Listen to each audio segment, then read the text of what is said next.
Fala galera, tudo bem? Estamos aqui no nosso terceiro episódio do nosso projeto Em Volta, ou Em Volta, como você quiser. Hoje nós vamos falar de um tema que é o grande tema, que é sobre Maria, é sobre a Virgem Maria, algumas explicações teológicas, alguns entendimentos que a gente precisa ter pra gente continuar se aprofundando. Caso você ainda não tenha visto os outros vídeos, veja, ainda dá tempo, a gente ainda tá no meio de março, pra você chamar outras pessoas e a gente fazer parte de tudo isso. Amém? Vamos começar do começo. Mas quem é que disse? Foi São Luís Maria Montfort? Foi o Flávio e a Larissa? Quem é que começou com esse negócio de se consagrar à Virgem Maria, ter ela por mãe?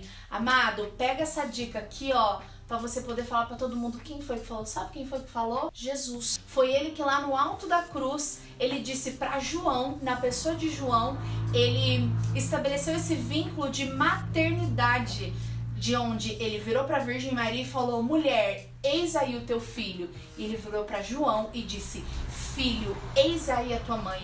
Então é o próprio Deus quem nos conduz a um caminho de devoção. É o próprio Deus, Jesus, que assim como tomou a Virgem Maria por mãe na ordem da redenção do mundo, dentro do plano de salvação, por isso que a Virgem Maria é chamada de corredentora, porque ela participa da redenção da humanidade, da salvação dos nossos pecados. É ela quem é chamada por Jesus de mãe da humanidade. Então, quando a gente está vivendo esse caminho de devoção, mais uma vez, para você não ter dúvida, nem ficar com medo, meu Deus, isso é uma heresia, é de você saber de que quem nos conduz a isso, antes de ser Flávio, Larissa, São Luís, é o próprio Jesus quem indica esse caminho. Eu acredito que um dos motivos que fazem muitas pessoas terem problema com Nossa Senhora, que faz elas regredirem no relacionamento com ela, é se contaminar com pensamentos que a gente chama de pensamentos protestantes, né? Que são pensamentos que protestam contra aquilo que a Igreja Católica acredita. Eu mesmo fui uma pessoa que por muito tempo tive muito problema com Nossa Senhora, por conta das coisas que eu via em pregações,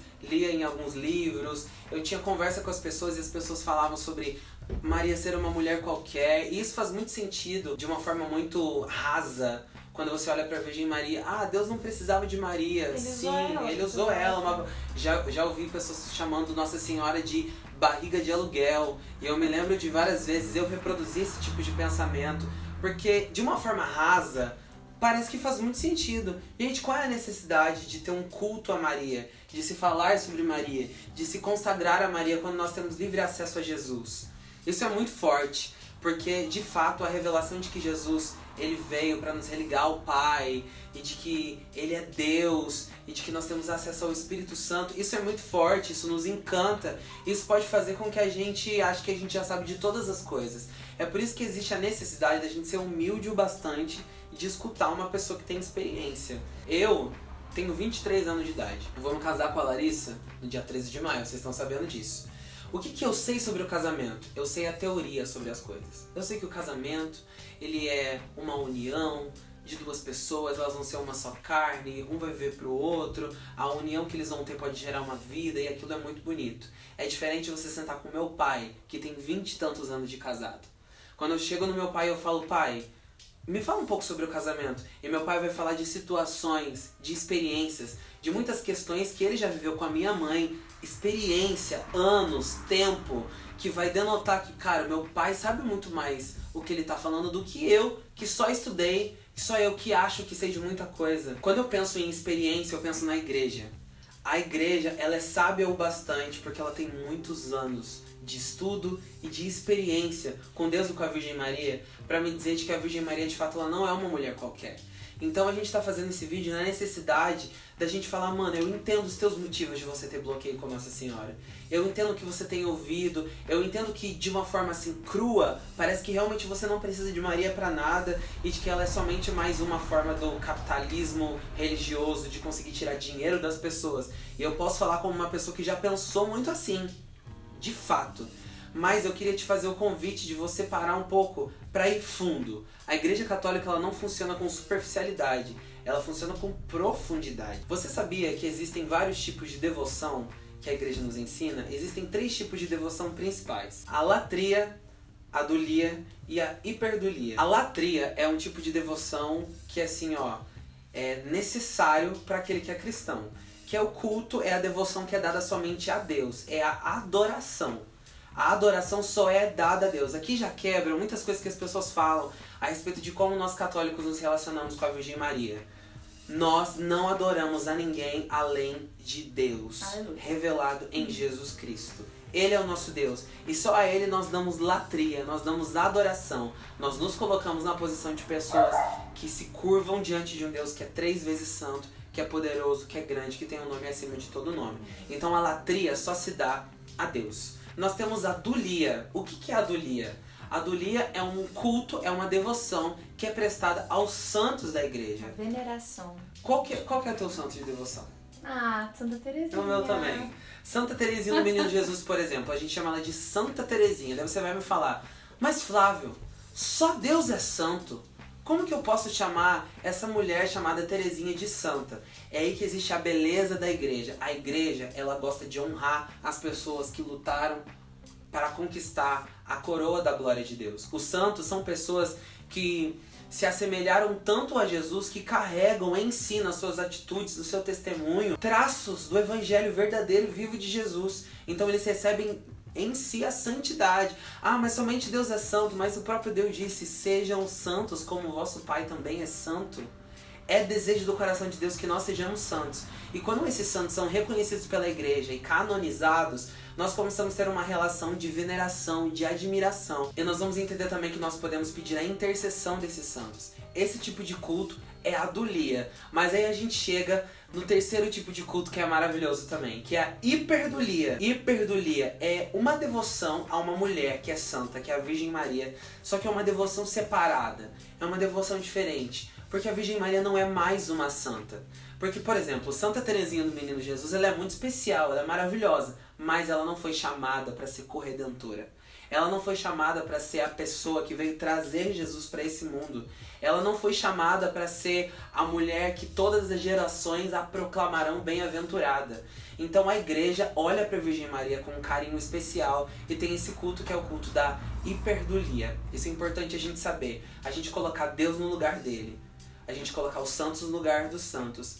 A gente colocar a Virgem Maria no lugar dela, mas principalmente a gente se colocar no nosso lugar. Nós somos infinitamente menores do que todas essas pessoas citadas e a gente precisa olhar para elas com admiração, mas só a Deus a adoração. Muito bem, e dentro disso tudo que o Flávio falou, quando a gente pensa na realidade da consagração, um dos motivos que a gente fala também de que eu quero entrar nessa forma dele é por esse reconhecimento de quem a Virgem Maria é. Então quando eu olho para ela, quando eu olho para as virtudes dela, para a humildade, para a pureza, para a castidade, para a obediência dentro do plano de Deus, eu falo, eu quero ser como ela. Esse também talvez seja um grande motivo para você falar, não, você tem que imitar somente a Jesus, eu quero ser santo, então vou copiar a Jesus. Isso aqui é engraçado, quando a gente estudava ontem, a gente se tocou de uma outra coisa, onde até mesmo o apóstolo Paulo, quando ele está pregando, ele fala pro povo, ei, sede meus imitadores, olha para mim, segue o meu exemplo. Se Paulo, enquanto homem santo de Deus, tinha autoridade para falar isso, se a Virgem Maria pudesse falar, ela não diria, ei, sejam os meus imitadores, ou então de que ela mesma não indica, isso também é bonito, né? Ela não fala, ei, Ave Maria, sou eu a cheia de graça. É a igreja quem reconhece de que ela, sendo a forma de Deus, ela sendo santa e imaculada, ela é digna de ser imitada. Ela é digna de que se eu quero imitar a Jesus, eu posso imitar as virtudes da Virgem Maria. Ela pode ser um grande espelho para mim. A palavra de Deus ela vai dizer de que é Jesus quem é o caminho, a verdade e a vida. Então, como eu vou ao Pai? Como eu vou até Deus Pai? É através de Jesus. Então você possa dizer, então não preciso da Virgem Maria para nada. Então, gente, apaga isso aqui, não precisa ver nada. Mas você vai ouvir, a gente teve esse entendimento ontem, foi incrível. Jesus, ele é o mediador e a Virgem Maria é a medianeira. Então, numa outra forma de entendimento assim, a gente pode dizer de que Jesus é a verdadeira ponte, ele é a escada ao Pai e a Virgem Maria é a porta. A gente deve ter estudado a música que fala que a Virgem Maria é a porta do céu. Eu não sei você, mas parece que quando eu tenho esses esclarecimentos assim, eu fico com aquele sentido de meu Deus, agora tudo faz sentido? Quando nós dizemos que nós queremos contar com Maria, que nós precisamos de Maria para nos achegarmos a Deus, a gente não está falando de que quando você chega em Deus você tem que falar, oi Deus, estou aqui e através da Virgem Maria eu me entrego a vós. Não é sobre isso, não é sobre uma fórmula de oração, não é sobre um método. A gente está falando sobre aquilo que aconteceu e aquilo que acontece. O que aconteceu? O fato é que Deus resolveu escolher Maria para ser aquela que nos trouxe Jesus. Então, independente se você tem devoção a Nossa Senhora ou não, se você pode chamar Jesus de Deus, se você pode dizer, cara, Ele é carne da minha carne, Deus se fez homem, é porque Deus escolheu uma mulher para gerar a carne. A minha mãe que me ensinou isso quando eu era criança. Se Maria engravidou do Espírito Santo e não teve contato com nenhum outro homem, então o sangue de Jesus tem somente as características, as propriedades do sangue de Maria. Toda a humanidade de Maria, de Jesus, vem da humanidade da Virgem Maria. Então se você levanta os seus braços e você fala, Yeshua, tu és tão lindo, você está chamando Nossa Senhora de linda também, porque ele é parecido com ela, fisicamente. Não tem como tratar uma mulher assim como uma mulher qualquer. Não tem como dizer que a devoção que a gente vai dar a uma mulher assim é uma devoção qualquer. Ela é especial. Porém, Deus, a Bíblia é muito clara que diz que por causa do véu ter sido rasgado e nós podemos entrar com ousadia na sala do trono da graça, nós podemos nos aproximar de Deus, é de fato. Nós não precisamos nessa questão de Nossa Senhora dizendo, sim, meu filho, pode entrar, mas independente de você ter devoção ou não, isso já está acontecendo. Até uma pessoa que agora está orando, e talvez ela seja uma pessoa que não é católica, mas ela tem um relacionamento com Jesus, e agora ela está com os olhos fechados, pedindo a Deus, Deus, vem me abençoar, vem me abraçar. Ela não sabe, mas Nossa Senhora está do lado dela de joelhos intercedendo por ela. Isso acontece você querendo ou não querendo. A gente está falando sobre a economia da graça. A gente está falando sobre aquilo que não depende de mim. Porque não é você e eu que escolhemos quem Deus escolheu para ser mãe de Deus. Você está conseguindo entender? Chega uma hora que a gente precisa ser humilde, abaixar a nossa cabeça e dizer, se Deus escolheu, eu também escolho. É uma questão de verdade e é uma questão de humildade. E Santa Teresa d'Ávila diz que a humildade é a verdade. Então, não tem o que a gente fazer. Então existem coisas a respeito, e não dá nem para dizer que é só a respeito da nossa fé católica, mas de acontecimentos que são questionáveis. Como o Flávio dizia, é de que a primeira vinda de Jesus, ela aconteceu através do ventre da Virgem Maria. Existe algo dentro da leitura do tratado também ali pro finalzinho, que vai trazer esse contexto profético dizendo de que, e algumas aparições também da Virgem Maria falam sobre isso, de que assim como a primeira vinda aconteceu através da Virgem Maria, a vinda de Jesus, a segunda vinda de Jesus também vai acontecer através dela. Então, parece que quando você vai entrando nesse entendimento sobre a Virgem Maria, você de fato não consegue dizer de que ela é uma mulher qualquer, mas de que Deus realmente a escolheu para que Jesus viesse a primeira vez através dela e de que ele vai voltar também através da Virgem Maria. Imagina você se aproximando de Deus, Deus olha pra você e ele fala, pô cara, que bom que você tá aqui. Quando ele se aproxima da Virgem Maria, ele fala, quem é essa que avança como a aurora? Ele não trata ela de uma forma normal, ele não trata ela de uma forma comum. Se a gente se aproxima da Virgem Maria tratando ela como uma mulher qualquer, nós não estamos sendo cristãos. Porque um cristão é aquele que imita a Cristo. E o próprio Cristo não se aproxima da sua mãe de uma forma qualquer.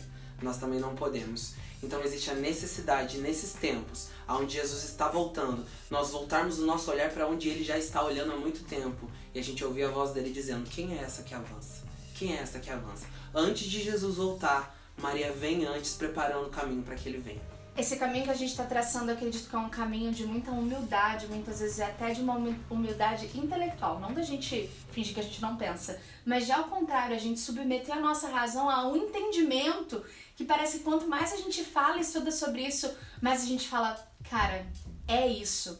Então, eu acredito que esse projeto ele tem esse caminho de volta, sobretudo as nossas raízes, de quando a gente fala na palavra de Deus, de quando a gente fala sobre as nossas raízes cristãs e católicas. Existe uma beleza muito grande naquilo que Deus está fazendo aqui. Eu não sei se você está percebendo. Deus ele está ressignificando as coisas. Deus ele está ressignificando. A igreja ela fala sobre a falta de Adão e Eva, né? E eles chamam a falta de Adão e Eva, o pecado de Adão e Eva, como a bendita falta. Por causa da bendita falta de Adão e Eva, nós podemos conhecer a Jesus. Isso é muito louco, porque a gente sabe que o plano de Deus não era que o homem tivesse se afastado. Mas a partir do momento que o homem se afasta, existe uma forma de Deus mostrar que ele quer o homem de volta. E a forma dele mostrar que ele quer o homem de volta é ressignificando as coisas. a gente vê a ligação que existe entre Maria e Eva. Maria é conhecida como a nova Eva, porque elas são parecidas, e eu vou te explicar no que elas são parecidas. Tanto Eva quanto Maria, quanto Nossa Senhora, elas têm características imutáveis. As duas são mulheres, as duas eram virgens, as duas eram noivas, as duas imaculadas e as duas foram visitadas por um anjo. Nossa Senhora, mulher perfeita, mulher escolhida por Deus. Eva, a primeira mulher escolhida por Deus para gerar todos os seres viventes. Imaculada porque naquela época, antes do pecado, não havia o pecado. E Nossa Senhora imaculada porque Deus a protegeu de todo pecado. Noiva, Nossa Senhora era noiva de José e Eva era noiva de Adão. Último ponto, o anjo. A Virgem Maria foi visitada pelo anjo Gabriel. Eva foi visitada por Satanás. No momento em que Nossa Senhora diz sim para a salvação, o maior pecado da humanidade, que foi ter se afastado de Deus, que se revelava em glória no Éden, se torna a nossa maior glória, que é o fato de Jesus ter vindo até nós. Nossa Senhora é esse grande exemplo de ressignificar. E eu acho muito bonito também, porque quando o filho pródigo ele vai embora, é muito triste. Mas quando ele volta, existe uma grande festa, existe um grande banquete. Então, independente de quem foi embora, independente de quem tá voltando, Deus ele tá fazendo festa de quem tá chegando em casa. Porque ele gosta de ressignificar todas as coisas. Então esse é o convite de nós voltarmos para Maria, porque voltando para Maria a gente está voltando também para o nosso lugar, para nossa casa, para o nosso sentido, para aquilo que se perdeu, mas que sempre existe uma chance. Então hoje é isso, terceiro vídeo. Se você viu esse vídeo só agora, esse é o terceiro, é um projeto, dia 13 de maio vai se consagrar, no dia do nosso casamento, e você está muito convidado para estar com a gente. Lembrando também que a gente está vendendo um kitzinho incrível, que é contratado, uma cadeia e também uma fórmula da consagração. Então você pode comprar para você, enfim, comprar e dar de presente para alguém e acompanhar todos esses materiais semanais que a gente está fazendo. Então logo em abril a gente começa a fazer a preparação diária. Amém. Então é isso. Deus abençoe. Até logo. Você vê.